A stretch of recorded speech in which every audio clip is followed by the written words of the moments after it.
바이러스 중 하나는 핵 시설을 공격하기 위해 만들어졌습니다. 90년대를 싹 쓸어버렸던 바이러스 2편에 이어 2000년대를 위협했던 컴퓨터 바이러스 세 번째 이야기입니다. 각설하고 2000년대를 휩쓸었던 바이러스는 어떤 것이 있을지 저와 함께 알아보시죠.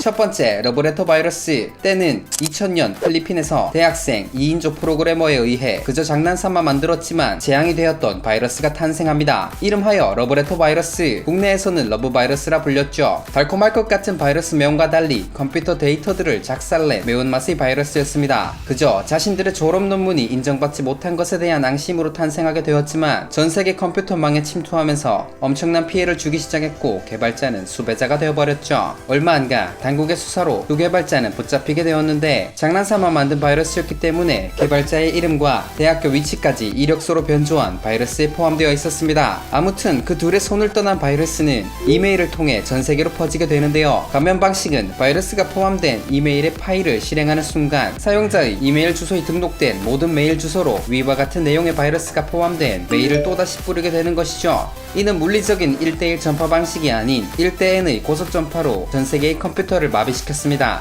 그렇다면 러브 바이러스의 감염 증상은 어떤 것이었을까요? 먼저 실행과 동시에 바이러스 전파자가 되면서 자신의 컴퓨터 파일 대부분을 먹통으로 만들어버립니다. 모든 파일은 I love you 라는 내용만 적힌 스크립트 파일로 변환되면서 이전의 원본 파일은 그대로 증발해버리는 것이죠. 두 번째, 파리떼 바이러스. 2001년 10월 1일 갑자기 컴퓨터가 느려진 것 같다는 소식이 여기저기서 나오기 시작합니다. 사태를 인지한 안티바이러스 회사에서 그 내막을 살펴보니 같은 내용으로 하루 평균 8,000건 이상의 피해가 접수되는 신종 컴퓨터 바이러스의 출현이었던 것이죠. 이는 2000년대 중반 널리 퍼졌던 바이러스, 국내에서는 파리떼 바이러스로 불렸던 것으로 2010년의 블로그 작성글에서도 피해 사실들을 쉽게 찾을 수가 있었는데요. 여타 바이러스와 마찬가지로 인터넷을 통해 급속도로 퍼졌으며 한번 감염되면 치명적이진 않지만 백신으로 치료가 쉽지 않다고 전해집니다. 파리떼 바이러스의 상징적인 특징으로는 폭발적인 증식 능력이 있는데요. 컴퓨터의 모든 실행 파일을 감염시켜 실행 속도를 늦추고 win32.파리떼.b 바이러스 파일을 끝없이 증식시켜 컴퓨터의 리소스를 초토화해버립니다. 여담으로 스타크래프트 핵 프로그램으로 상대 플레이어의 컴퓨터를 원격으로 감염시킨다는 이야기도 있었는데 믿거나 말거나 이에 대한 자료를 찾을 수가 없었습니다.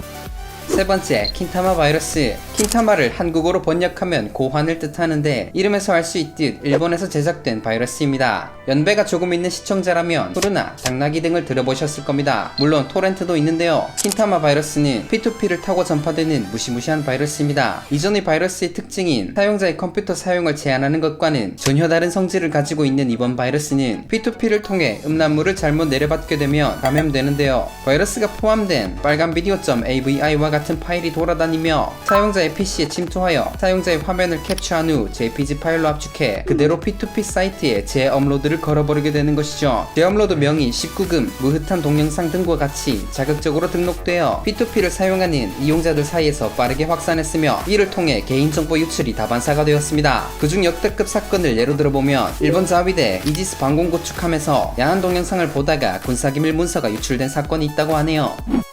네 번째, 위보이 바이러스. 현재 새롭게 떠오르는 진짜 바이러스 제작소 중국에서 제작된 바이러스로서 물론 생물학적 바이러스와는 다르지만 인류를 엄청난 고통에 밀어넣었다는 공통점이 있죠. 어쨌든 2006년쯤 퍼지게 되어 급속도로 확산한 바이러스는 중국의 해커 리준에 의해 개발되었습니다. 그는 본 바이러스를 통해 불법적으로 이익을 얻었다고 하며 중국 당국으로부터 수배자에 오르게 됩니다. 이 사건은 중국에서 처음으로 컴퓨터 바이러스 유포로 인한 피해로 유포자를 검거한 첫 사례였으며 바이러스를 통해 이익을 얻을 수 있게 된 사례가 되기도 하였죠. 덧붙여 2014년 중국에서 새로 발견한 바이러스가 1억 4,500만 개에 달했으며 중국 인구 1인당 1년 평균 35.56회에 걸쳐 바이러스 감염 피해를 입었다고 합니다. 그 많은 바이러스 사건 중에서 당국으로부터 제재를 받은 최초의 바이러스였다는 것이 악성 바이러스였다는 증거가 될 것 같네요. 그렇다면 위보이 바이러스는 어떤 감염 증상이 있을까요? 판다 바이러스라고도 불리는데 이유인 즉 감염된 파일을 위와 같이 판다 모양의 아이콘으로 변경해버리기 때문입니다. 인터넷과 이동식 저장 장치 등으로 전파되어 PC의 모든 실행 파일을 잠식시키고 컴퓨터에 연결된 모든 드라이브 경로로 바이러스를 퍼뜨려 나갑니다. 점차 시스템을 장악해 나가며 결국에 부팅이 불가능하게 되거나 하드드라이브 데이터를 날려버리는 지경에 이르게 되는 것이죠.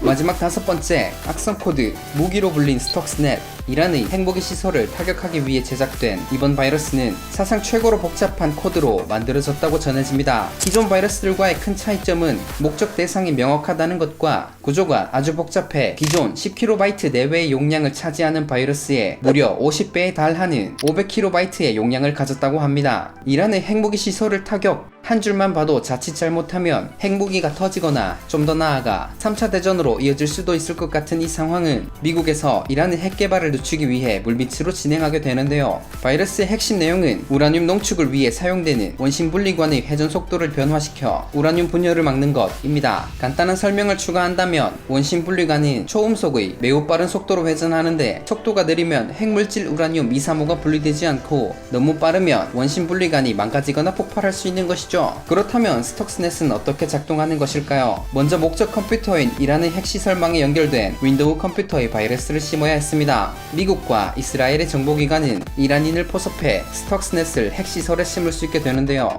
이 작전은 올림픽 작전으로 불리게 됩니다. 바이러스는 윈도우를 통해 침입하게 되지만 최종 목적은 PLC 시스템으로 윈도우와 하드웨어, 소프트웨어를 통틀어 기계어 지반부터 완벽히 다른 컴퓨터였는데요. 어쨌든 윈도우의 보안 취약점을 통해 제로데이 공격을 하게 되었고 스톡스넷은 결국 이란의 핵시설을 감염시키는 데 성공하게 되었죠. 그 결과 이란의 원심 분리기 10%에 달하는 1000대를 파괴하였고 핵 프로그램을 지연시킬 수 있게 되었습니다. 이 사건은 산업시설을 감시하고 파괴하는 최초의 악성 소프트웨어 사건이었고 사이버 전쟁을 삼하게 되었습니다.